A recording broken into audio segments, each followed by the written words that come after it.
بسم اللہ الرحمن الرحیم۔ السلام علیکم دوستو آج ہم جوانوں میں جوڑوں اور ہڈیوں میں درد سے متعلق بات کریں گے۔ جوانوں میں اوسٹیو آرتھرائٹس، گوٹ، روماتوئڈ آرتھرائٹس، برسٹائٹس، سٹرینز اور سپرینز پر روشنی ڈالیں گے اور مفید ہومیوپیتھک میڈیسن بھی بتائیں گے۔ تو میں ڈاکٹر ارباب، آپ کا میرے چینل ارباب ہیلتھ کلینک میں خوش آمدید۔ تو آئیے شروع کرتے ہیں۔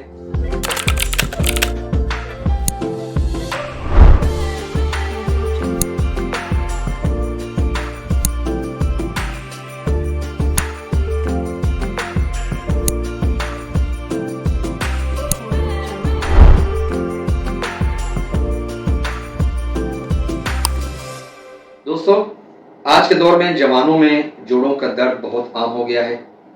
جوڑوں میں درد کی کئی وجوہات ہو سکتی ہیں۔ ان وجوہات میں جوڑوں میں ورم، گٹھیا، کندھے کی سوزش، نفرس، موچ، کھچاؤ یا کوئی چوٹ لگنے کی وجہ شامل ہیں۔ جوڑوں کے مسائل کی سب سے عام شکایت گھٹنوں کے درد کی صورت میں آتی ہے، جس کے بعد بالترتیب کھانڈے اور کولے میں درد سرایت کر جاتا ہے اور یہ بڑھتا ہی چلا جاتا ہے۔ جوڑوں اور ہڈیوں کا ورم اوسٹیو آرتھرائٹس ایک ایسی بیماری ہے جو عمر کے کسی بھی حصے میں ہو سکتی ہے۔ میرے پاس جو مریض آتے ہیں ان میں 15% کی عمر 45 سے 55 سال کے درمیان ہوتی ہے اور باقی جوانوں کی ہے، اور جوان اس مرض میں مبتلا ہیں۔ یہ ایک ناقابل برداشت اور ناقابل یقین بات ہے۔ اب دیکھتے ہیں کہ وجوہات کیا ہیں۔ کم عمری میں جوڑوں اور ہڈیوں کے ورم میں اضافے کی ایک وجہ ان لوگوں کی یہ خوش فہمی بھی ہو سکتی ہے کہ خود کو جسمانی طور پر اس قدر چست سمجھتے ہیں کہ جتنے چاہے جسمانی محنت کریں کوئی نقصان نہیں ہوگا۔ یہ ان کی خوش فہمی ہے۔ دوسری وجہ، جوانوں میں ایسے لوگوں بھی ہیں جو ہلنے جلنے اور جسمانی محنت و مشقت اور ورزش کے بالکل ہی قائل نہیں ہوتے۔ ان کا آرام اور سونے سے دل نہیں بھرتا اور وہ 10 سے 12 گھنٹے سوتے رہتے ہیں۔ ورزش اور جسمانی محنت سے ہمیشہ جی چراتے ہیں اور نتیجہ کیا ہوتا ہے؟ نتیجہ یہ ہے کہ ان کی جوڑوں میں ان کی جو وزن ہے بڑھ جاتا ہے اور وزن کے بڑھنے کی وجہ سے اسٹرکچر کا جو ڈھانچہ ہے پورا بگڑ جاتا ہے۔ یہ دونوں افعال اوسٹیو آرتھرائٹس کو جنم دیتے ہیں اور یہ 80% جوانوں میں خواتین میں پایا جاتا ہے۔ خواتین میں یہ مرض اکثر ان کی گھٹنوں کو متاثر کرتا ہے۔ خواتین کی جو ماہانہ ایام کے دوران جو ہارمونی تبدیلی رونما ہوتی رہتی ہے ان کو جسمانی طور پر بہت زیادہ متاثر کرتی ہے۔ خواتین کے گھٹنوں کے عضلات دباؤ کے باعث اتنا نہیں سکڑ جاتے جتنا مردوں کے عضلات سکڑتے رہتے ہیں، جس کی وجہ سے ان کے گھٹنوں کے جوڑوں میں بہت زیادہ خطرہ رہتا ہے۔ اب دیکھتے ہیں کہ اس کا علاج کیا ہے۔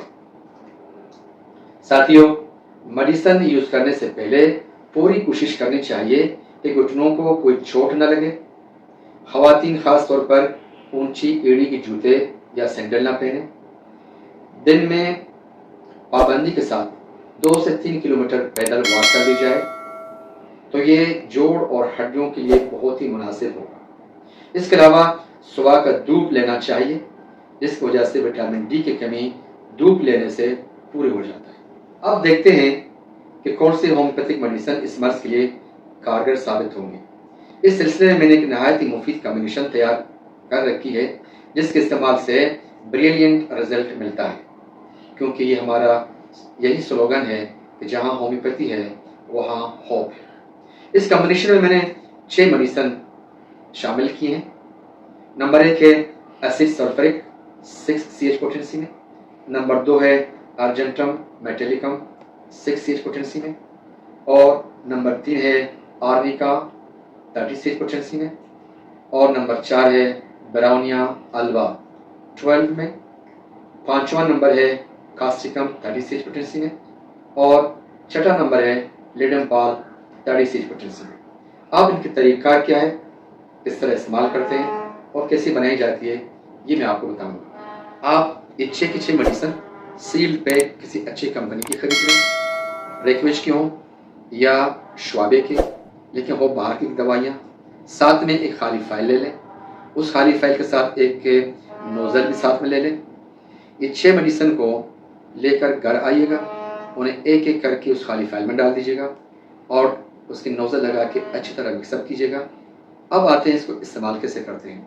دن میں 3 سے 4 مرتبہ 3 قطرے ڈائریکٹ زبان پہ ٹپکانے ہوتے ہیں، اور اگر زبان پہ ٹپکانے کے لیے کوئی دقت ہو تو 1 چمچ پانی میں آپ 3 قطرے ڈال کے مریض کو پلا دیں۔ یہ کم از کم 3 سے 4 مہینے استعمال کرنے سے آسٹیو آرتھرائٹس، گوٹ اور رومیٹائڈ آرتھرائٹس یہ بیماری انشاء اللہ تعالیٰ پورے جسم سے خارج ہو جائیں گے۔ اپنا خیال کیجیے گا۔ اللہ حافظ۔